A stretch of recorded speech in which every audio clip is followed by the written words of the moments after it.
ಕಿವಿಯೋಳೆ ರಾಟೆ ವಾಲೆಯ ಕಿವಿಯೋಳೆ ರಾಟೆ ವಾಲೆಯ ಕಿವಿಯೋಳೆ ಗೆಣಗಾತಿ ದಾಟಿ ಬರಲಾರೆ ದನಿ ತೋರೆ ದಾಟಿ ಬರಲಾರೆ ದನಿ ತೋರೆ ಎಹೆ ತಾನು ತಂದಾನು ತಾನು ತಂದ ನಾನು ತಾನಂದಾನು ತಾನೋ ತಂದ ನಾನು ಎಹೆ ತಾನು ತಂದಾನು ತಾನು ತಂದ ನಾನು ತಾನಂದಾನು ತಾನೋ ತಂದ ನಾನು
ನಿಮ್ಮ ಹಾಡು ಹೇಗಿತ್ತು ಅಂತ ಕೇಳೋಣ.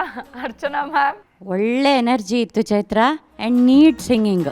ಅಡ್ಡ ಗುಡ್ಡವ ದಾಟಿ ಕತ್ತು ಕಣಿವೆಯ ದಾಟಿ ಬಿತ್ತೋಡಿ ಬಂದೆ ನಿನಗಾಗಿ. ನನ್ನ ಅಬ್ಸರ್ವೇಷನ್ ಏನು ಅಂದರೆ, ಮತ್ತೆ ನೀನು ಈ ಹಾಡನ್ನು ಇನ್ನೊಂದು ಸ್ಕೇಲ್ ಜಾಸ್ತಿ ಮಾಡಿ ಹಾಡಿದಿದ್ರೆ ಇನ್ನೂ ಮಜಾ ಬಂದಿರೋದು.